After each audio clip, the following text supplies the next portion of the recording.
मिले और ध्रुव जी को 5 महीने में मिल गए।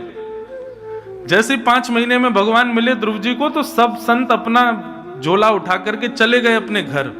किसी ने पूछा अरे कहाँ? बोले भगवान तो बड़े स्वार्थी हैं, भगवान तो ऊंच नीच देखते हैं। बताओ ध्रुव को 5 महीना में मिल गए, हम यहाँ 5000 साल से यहाँ इतने सारे संत लगे हुए हैं, अभी तक ठाकुर जी नहीं मिले, उसको 5 महीने में मिल गए। इसका मतलब क्या है? ठाकुर जी आपका वर्ष विधि नहीं। कई लोग मैं घरों में जाता हूं मुझसे कहते हैं महाराज जी हम पता है 4 घंटे पूजा करते हैं, हम 4 बजे उठ जाते हैं, नहा धो करके 5 बजे बैठ जाते हैं और 8 बजे तक मैं हिलता नहीं हूं, ठाकुर जी की पूरी पूजा करता 4 घंटे करता हूं। लेकिन 4 घंटे में आप कितनी बार तो झपकी लग जाती है, कितनी बार तो फोन उठा लेते हैं, रामू चाय बना देना, आप मेरी पूजा हो रही है पूरी। ऐसे 4 घंटे का क्या फायदा है?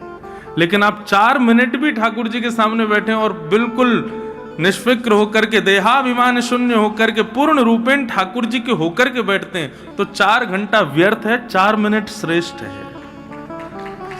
उद्देश्य उसकी पवित्रता।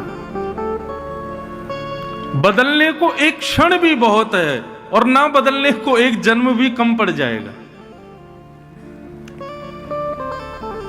बदलना होगा तो एक क्षण में बदल जाओगे, बस उस क्षण में उद्देश्य पवित्र हो, उस क्षण में भाव पवित्र हो, उत्कंठा पवित्र हो। ध्रुव जी की तपस्या 5 महीने की थी, लेकिन 5 महीने में भगवत प्राप्ति की उत्कंठा। उत्कंठा मतलब, उत्कंठा किसे कहते हैं? उत्कंठा मतलब जैसे आप संसारी वस्तु को प्राप्त करने के लिए लगन लगाते हो, लगे रहते हो, मुझे आईफोन चाहिए चाहिए, कितने का मिलेगा? बोले इतने का मिलेगा, इसके लिए चाहे मुझे जो कुछ करना पड़े। माता पिता लोभ देते हैं बालक को, इतने % मार्क्स लाएगा तुझे मैं आईफोन दूंगा। तो बालक अपने भविष्य को केंद्र में नहीं रखता, आईफोन को केंद्र में रखता है और पढ़ता है और अच्छे मार्क्स लाता है तो माता पिता उसको देते हैं।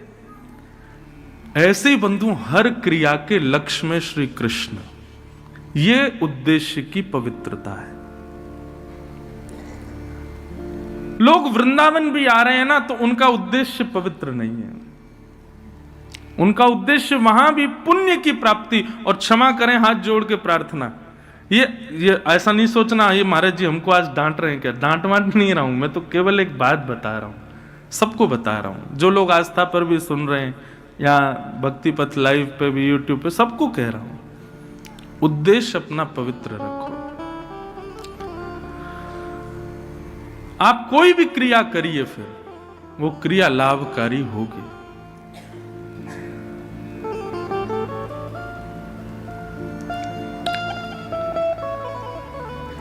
पांच 5000 वर्ष की तपस्या से ठाकुर जी नहीं मिले, 5 महीने की तपस्या में ठाकुर जी प्रकट हो गए। क्यों?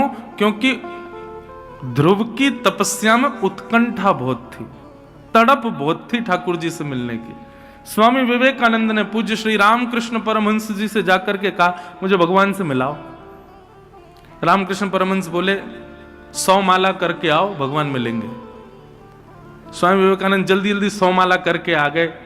बोले गुरुजी 100 माला हो गई, भगवान नहीं मिले मुझे। बोले 1000 माला करो फिर मिलेंगे। 1000 माला जल्दी जल्दी कर दी, बोले भगवान नहीं मिले। बोले सुनो 5000 माला करो। 2-3 दिन तक लगे रहे महाराज, स्वामी विवेकानंद भगवान मिलेंगे भगवान। 5000 माला हो गई, नहीं मिले। गुरुजी आप बता नहीं रहे भगवान कैसे मिलेंगे। रामकृष्ण परमहंस लेकर के गए गंगा के तट पर और कहा वस्त्र उतारो, डुबकी लगाओ। बोले क्यों? बोले भगवान से मिलवाता हूं तुमको। जैसे ही डुबकी लगाई तो विवेकानंद जी का सर डुबो दिया रामकृष्ण परमहंस ने।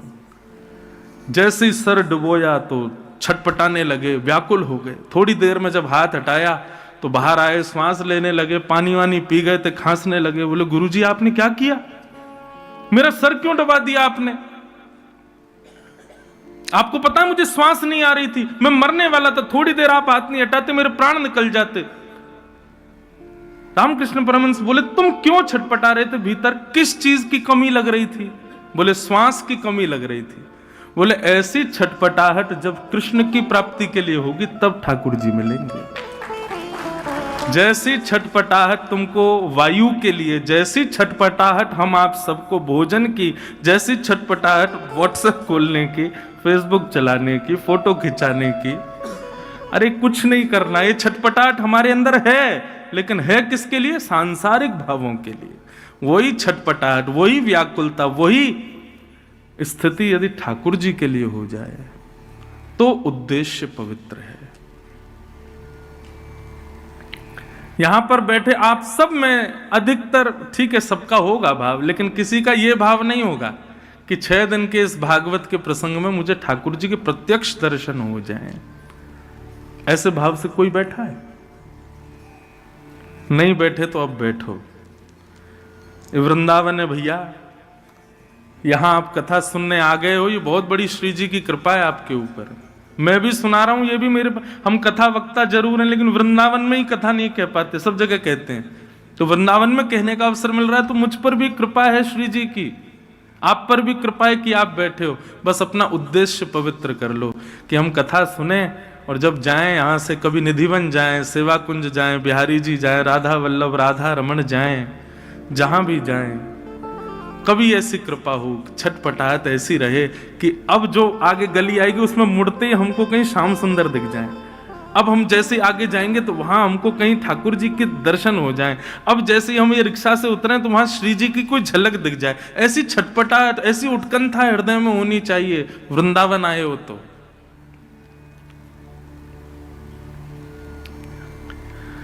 उद्देश्य पवित्र रखो बंधुओं। श्रीमद् भागवत, मैं आपके सामने खुली बात कहूं, मैं कथाओं में भी कहता हूं, आप यदि धर्म, अर्थ, काम, मोक्ष या सांसारिक किसी कामना से कथा सुन रहे हैं, करा रहे हैं, आपकी वो कामना कभी पूरी नहीं होगी। श्रीमद् भागवत से केवल एक कामना रखो, और वो क्या है? स्त्रिभंग ललित श्याम सुंदर हमें प्राप्त हो जाए, बस, और कुछ नहीं चाहिए। निश्चित मानिएगा, हमारी बात पर विश्वास कर लीजिएगा, अन्य भाव आपके पूर्ण नहीं होंगे, लेकिन ठाकुर जी की प्राप्ति के लिए आपने एक कथा भी यदि श्रवण की तत्परता से, तो 7 दिन के अंदर ठाकुर जी की एक झांकी कहीं ना कहीं दिख जरूर जाएगी। और बता दें कैसे दिखेगी। सबसे पहले ठाकुर जी जब मन बनाते हैं किसी से मिलने का तो स्वप्न में आते हैं। सबसे पहले स्वप्न में दर्शन होता है ठाकुर जी का। स्वप्न में ठाकुर जी दिख जाएं, किसी से शेयर नहीं करना, किसी को बताना नहीं, कुछ नहीं, बस अपने हृदय में ही रखो, प्रसन्न हो जाना। हाँ, ठाकुर जी स्वप्न में आ गए, इसका मतलब ठाकुर जी हमको चुन चुके हैं मिलने के लिए। अब हमको और प्रयास करना है कि बस ये स्वप्न के ठाकुर जी प्रत्यक्ष आ जाएं। स्वप्न दर्शन के बाद अनुभव होगा, अनुभूति होगी, ऐसा लगेगा कि यहाँ ठाकुर जी हैं, यहाँ ठाकुर जी हैं। कोई पत्थर देखोगे उसकी आकृति में ठाकुर जी, बादल देखोगे तो उसकी आकृति में ठाकुर जी। हम हवाई जहाज में जब बैठते हैं तो खिड़की वाली सीट पे ही बैठता हूँ, तो हमारे पंडित जी बोलते हैं, महाराज जी आप 5000 बार बैठ चुके हो, फिर भी खिड़की पे ही क्यों बैठते हो? मैंने कहा मैं बादलों की आकृति देखता हूँ, कभी कभी ठाकुर जी दिख जाते हैं। उस आकृति में कभी कभी ऐसा लगता है शाम शाम कहीं दिख जाएं, इसलिए खिड़की की तरफ बैठता हूं कि आकृतियां वो देखता रहूं। हमारी हर स्थिति, हर भाव ऐसे हो जाए बंधुओं कि नकारात्मकता कहीं ना रहे। घर से निकलते छींकते हैं तो लोग पानी देते, पानी पियो, अशुभ है। नहीं, वैष्णवों के लिए कुछ अशुभ नहीं होता। जिसके चित्त में ठाकुर जी हैं उसके लिए सब चीज भावुक है, सब चीज अच्छी है। मीराबाई ने ब्याह के बाद कभी श्रृंगार नहीं किया, एक दिन श्रृंगार करके आई, परम सुंदर श्रृंगार किया, और उसी दिन उनके पति की मृत्यु हो गई। लोग कहने लगे ये अशुभ है, आज श्रृंगार किया तो आज पति नहीं प्राण त्याग दिए। पर नहीं, वैष्णव की कोई भी क्रिया अशुभ नहीं होती। सांसारिक व्यक्ति की हर क्रिया में भय बना रहता है, कुछ गड़बड़ी ना हो जाए, कुछ अशुभ ना हो जाए, कुछ गलत ना हो जाए। वैष्णव की कोई क्रिया गलत नहीं होती, उसकी हर क्रिया में सकारात्मकता होती है। इसलिए भैया और कोई उद्देश्य मत रखो, श्रीमद् भागवत जी से एक ही चीज मांगो कि बस हमको ठाकुर जी मिल जाए। 2024 का एक ही प्रण ले लो, आप कहीं भी जाओ, कुछ भी मांगो, कुछ भी करो, जो भी आपके मन में है। पर अब 2024 में हमारी कई एक बात मानना, किसी भी तीर्थ में जाओ, धाम में जाओ, कोई अनुष्ठान कराओ, संकल्प करो, कुछ भी करो, हर जगह एक ही कामना करो, बस श्याम सुंदर हमको मिल जाए, एक बार मिल जाए, ठाकुर जी हमको एक बार दर्शन दे दें बस। तो स्वप्न दर्शन, फिर अनुभव दर्शन, अनुभूति होगी, आकृतियां कुछ भी होंगी, आपको दिखेगा कि नहीं ये तो ठाकुर जी हैं, ये देखो ना ऐसा लग रहा है कि श्याम सुंदर खड़े हैं, बंशी बजा रहे हैं, ऐसी आकृतियां दिखेंगी। और तीसरा होगा प्रत्यक्ष दर्शन, ठाकुर जी आके सामने खड़े ही हो जाएंगे, फिर आंखें मीड़ना, नोचना, देखना कि हाँ नहीं मैं उठा ही हुआ हूं, ठाकुर जी खड़े सामने। स्वप्न दर्शन प्रथम सिद्धि है भगवत प्राप्ति की। तो बस उद्देश्य शुद्ध रखो। श्याम सुंदर सदा हमको प्यारे रहे, हम उन्हीं के रहे, वो हमारे रहे। श्याम सुंदर सदा हमको प्यारे रहे, हम उन्हीं के रहे, वो हमारे रहे। श्याम सुंदर सदा हमको प्यारे रहे, हम उन्हीं के रहे, वो हमारे रहे। श्याम सुंदर सदा हमको प्यारे रहे, हम उन्हीं के रहे, वो हमारे रहे। हम उन्हीं के रहे, वो हमारे रहे। हम उन्हीं के रहे, वो हमारे।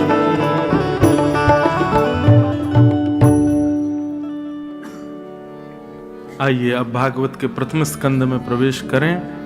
कल हम आप सब लोगों ने महात्म का श्रवण किया।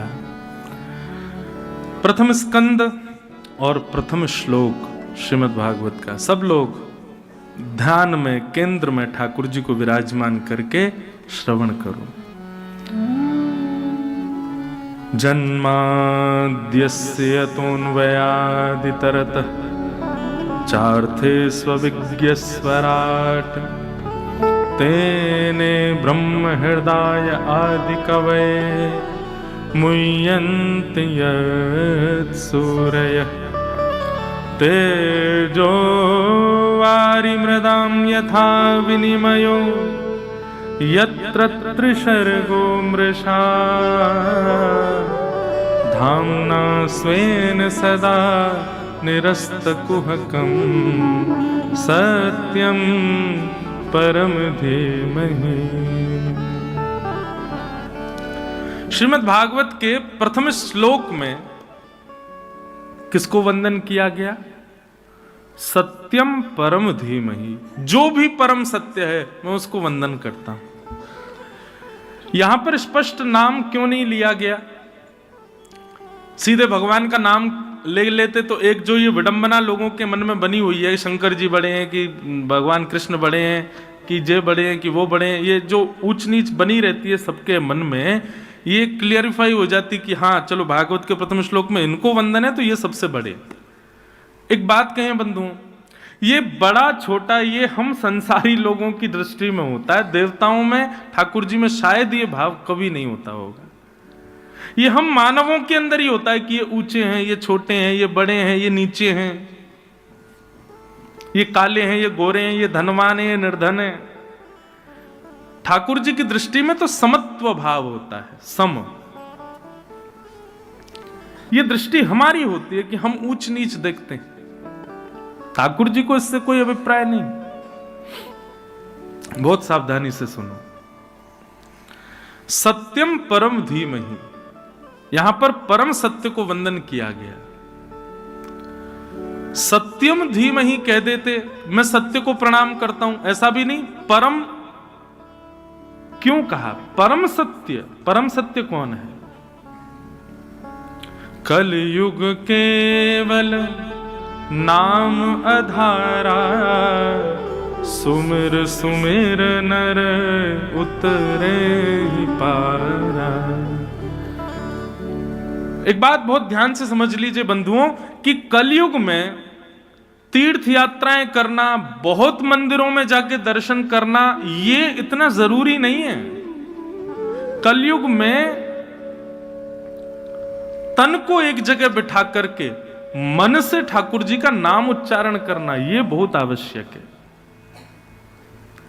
कलयुग में नाम की प्रधानता ज्यादा है, दर्शन की प्रधानता, ठाकुर जी के श्रृंगार की प्रधानता, ठाकुर जी के उत्सवों की प्रधानता ठीक है, करनी चाहिए जब समय मिले, जब अवकाश हो, पर सबसे ज्यादा प्रधान है ठाकुर जी का नाम स्मरण। लेकिन आपको एक बात बताएं, व्यक्ति तीर्थ यात्रा कर लेता है, व्यक्ति उत्सव कर लेता है, ठाकुर जी की सेवा श्रृंगार कर लेता है, लेकिन उससे कहो एकांत में बैठ के नाम जपो, वो नहीं कर पाता। क्यों? मन एकाग्र ही नहीं है। बंबई में मेरी कथा चल रही थी तो एक व्यक्ति बोला, महाराज जी जब मैं नाम जप करता हूं ना तो नेत्र बंद करता हूं तो मुझे ठाकुर जी नहीं, मुझे अप्सराएं दिखती हैं, मैं क्या करूं? सोचो, आप हंस तो गए सब, लेकिन एक बात कहें, यहां पर बैठे भी 95% लोगों को भी ऐसा ही कुछ दिखेगा, ठाकुर जी नहीं दिखेंगे। यहां पर बैठे भी 90% लोगों को ठाकुर जी नहीं दिखेंगे नेत्र बंद करने पर। और ये इसका कारण क्या है? चित्त हमारा मलिन है। अधिकतर लोगों को सुना जाता है, वो सुबह उठ के अपना जब स्वप्न बताते हैं तो जरूर कोई अपशगुन ही देखा होता है, उन्होंने कुछ विचित्र ही देखा होता है। कभी कोई भगवत दर्शन करके प्रसन्न हुआ हो कि मैंने स्वप्न में ठाकुर जी देखे, बहुत अच्छी बात है, बताना ही नहीं वो तो। पर हमारे चित्त में मलिनता है, इसलिए नेत्रबंद करने पर भगवत दर्शन नहीं होता। लेकिन एक बात कहें बंधु, घबराओ मत, होने दो। नेत्रबंद करते हो, नाम जप करते हो, कुछ दूषित दिखता है या जिसका चिंतन करते हो वही दिख रहा है, या फिर धन दिख रहा है, भोजन दिख रहा है, या कुछ भी दिख रहा है, दिखने दो। आप लगे रहो, आप अपना प्रयास करते रहो। आप उस नाम जप को छोड़ो मत, ये बहाने से कि हमें शुद्धता नहीं आ रही है मन में। आप करते रहो, लगे रहो। करत करत अभ्यास के मनमत होत सुजात। अभ्यास में लगे रहो। Practice makes man perfect. अभ्यास से ही परफेक्शन आता है। आप अभ्यास कीजिए। ये कली का प्रभाव है। कलयुग नहीं चाहता कि हम भजन करें, इसलिए कली दूषित विचार हृदय में प्रकट कर देता है। परंतु आप लगे रहो, लगे रहो, लगे रहो, लगे रहो, तो कली भी समझ जाएगा हम चाहे कितना भी कर लें, ये रुकने वाला नहीं है। तो एक समय कली आपके आगे हाथ जोड़ देगा और उसके बाद अपने आप पवित्र विचार आने प्रारंभ हो जाएंगे। और ये होगा ही, सबके साथ होगा। 10 बार, 15 बार, 20 बार ध्यान में अपवित्रता आएगी। उसको पवित्र करने के साधन क्या है? सत्संग। सत्संग का मतलब किसे कहते हैं? सत्संग कोई प्रवचन करे और आप बैठ के सुनो, ये सत्संग है? नहीं। सत्संग के बहुत सारे रूप हैं। सद व्यक्ति का संग सत्संग, सद भोजन का संग सत्संग। आप क्या खाते हैं, क्या पहनते हैं, क्या पीते हैं, किसके संग रहते हैं, कैसी जगह जाते हैं, ये सब सत्संग कहलाता है। मुझसे किसी ने कहा, महाराज जी आप धोती ही क्यों पहनते हैं, बगलबंदी ही क्यों पहनते हैं, तिलक क्यों लगाते हैं? यह रूप धारण करना भी सत्संग है।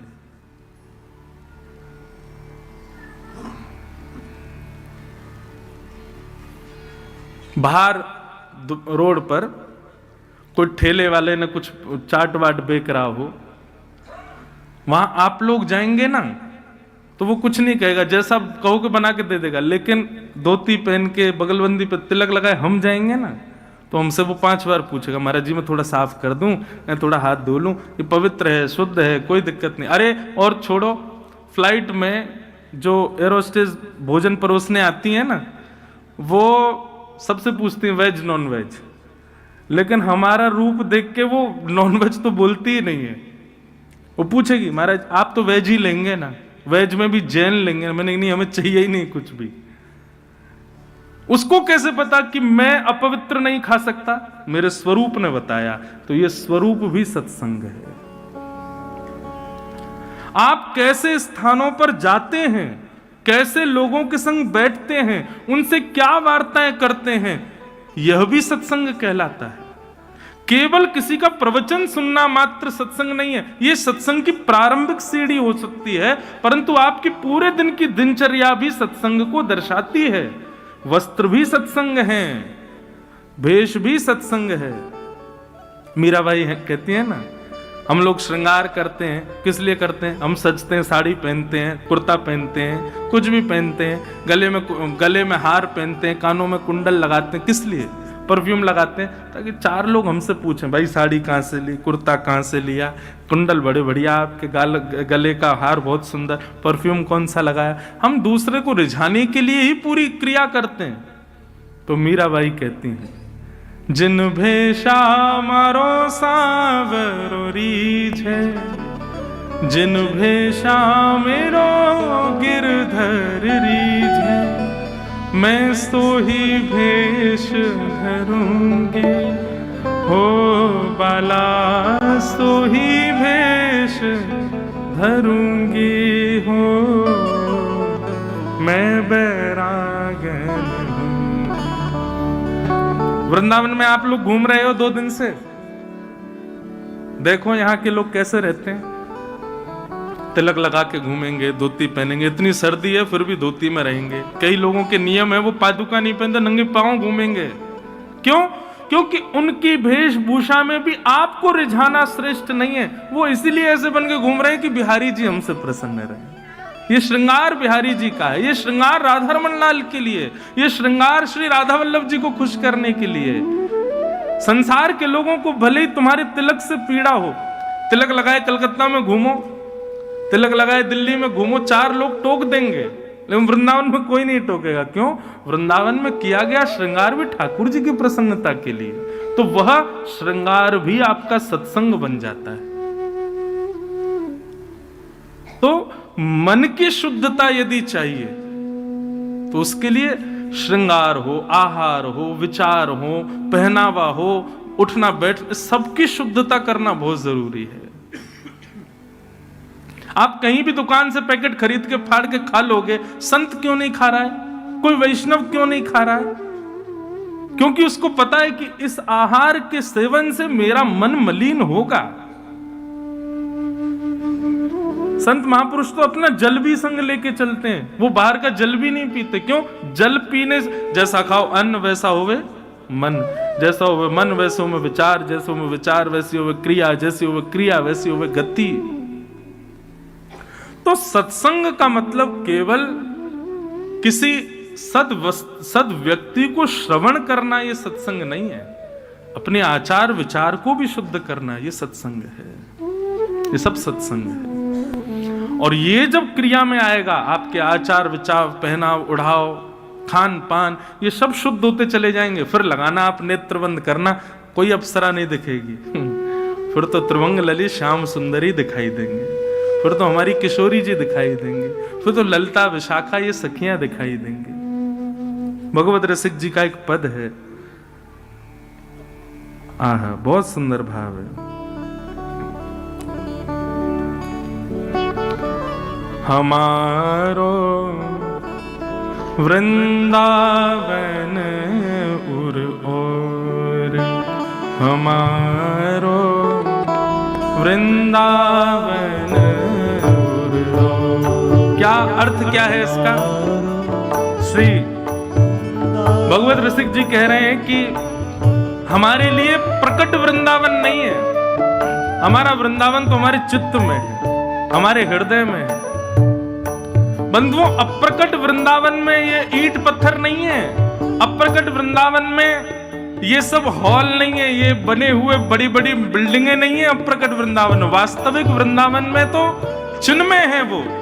वहां पर वृक्ष भी राधा कृष्ण, वहां के वृक्ष वल्लरियां, वहां के कोई इमारत भी दिखे ना अप्रकट वृंदावन, तो वो भी श्याम सुंदर है। और वो वृंदावन कहां बसता है? वो हमारे चित्त में बसता है, हमारे मन में रहता है। हमारो वृंदावन उर और हमारो वृंदावन माया काल तहाँ नहीं व्यापे, माया काल तहाँ नहीं व्यापे, जहाँ रसिक सिर